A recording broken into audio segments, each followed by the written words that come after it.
नमस्कार, श्री स्वामी समर्थ. मी अर्चना आणि तुम्ही पाहत आहेत स्वामी भक्ती मराठी. मित्रांनो, या वर्षीची मकर संक्रांत ही 15 जानेवारी 2024ला आलेली आहे. तर या दिवशी वार आहे सोमवार. तर सर्वप्रथम सर्वांना मकर संक्रांतीच्या खूप खूप शुभेच्छा. तर प्रत्येक वर्षीची संक्रांत ही काहीतरी घेऊन येत असते. तर आजच्या व्हिडिओमध्ये आपण बघणार आहोत की मकर संक्रांतीला शुभ काय, अशुभ काय आहे, त्याचबरोबर शुभ रंग कोणता आहे, संक्रांत कशावर बसून आलेले आहे, वाहन काय, याची संपूर्ण माहिती आपण या व्हिडिओमध्ये बघणार आहोत. तर संपूर्ण व्हिडिओ बघा आणि जे कोणी नवीन असेल या चॅनलवरती तर सबस्क्राईब करा.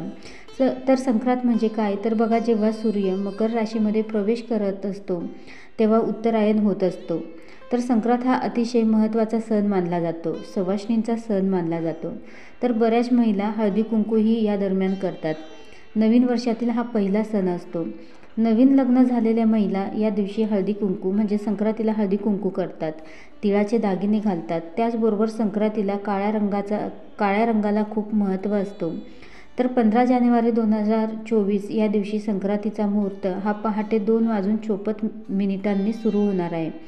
तर यावेळी सूर्यदेव मकर राशीमध्ये प्रवेश करतील. त्यानंतर महिनाभर सूर्यदेव मकर राशीत राहणार आहे. तर याचा परिणाम जनजीवनावर होणार आहे. तर मकर संक्रांतीचा शुभ काळ हा सकाळी 7:15 सुरू होऊन ते 9 पर्यंत असणार आहे.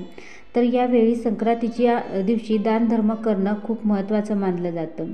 तर या दिवशीचा अतिशय महत्त्वाचा काळ 1 तास 45 असेल. शुभ काळातील संक्रांतीला स्नान करणे खूप शुभ मानले जाते. तर मकर संक्रांत शुभ काळ हा 10 तास 31 असेल. मकर संक्रांतीचा पुण्यकाळ हा 7:15 सुरू होऊन तो सायंकाळी 5:46 असेल. तर सूर्याचे मकर संक्रमण हे विशिष्ट कर्मवर होत असल्याने वाहन घोडा आहे, उपवाहन सिंह आहे. तिने काळ्या रंगाचे वस्त्र परिधान केले आहे, शस्त्र म्हणून भाला घेतला आहे, हळदीचा टिळा लावला आहे, वयाने वृद्ध असून वासाकरिता दुर्वा घेतले आहे, जातीने ब्राह्मण आहे, वारण नाव घोरा आहे, नक्षत्र नाव महोदरी आहे, चित्रान्न भक्षण करीत आहे, भूषणार्थ सोने धारण करीत आहे. सामुदाय मुहूर्त 15 असून ती उत्तरेकडून दक्षिणेकडे जात आहे. तर नैऋत्य दिशेकडे बघत आहे. तर संक्रांतीने ज्या रंगाचे वस्त्र परिधान केले आहे तर त्या रंगाचे वस्त्र महाग होतील. त्याचबरोबर ती ज्या दिशेने बघत आहे त्या दिशेच्या लोकांना उत्तरोत्तर त्यांची प्रगती होईल.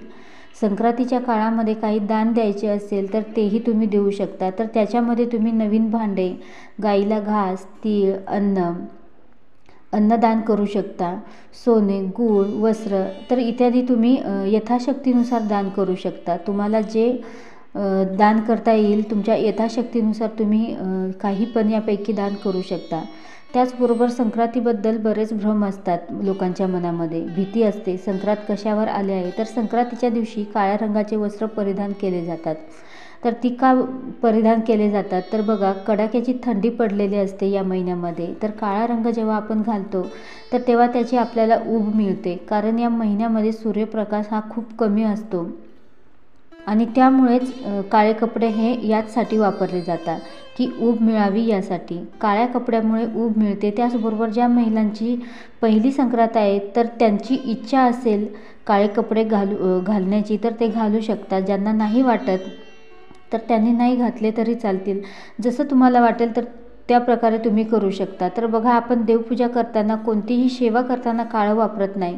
तर तुमची इच्छा असेल तर तुम्ही काळे कपडे परिधान करू शकता, नसेल तर नाही केलं तरीही चालेल. तर काळे कपडे फक्त याचसाठी परिधान केले जाते या दिवसांमध्ये की या दिवसांमध्ये सूर्यप्रकाश हा खूप कमी प्रमाणात असतो आणि त्यामुळेच काळ्या कपड्यांमुळे ऊब मिळते आणि त्यामुळेच हे काळे कपडे या दिवसांमध्ये परिधान केले जाते. तर तुमची इच्छा असेल तर तुम्ही परिधान करू शकता.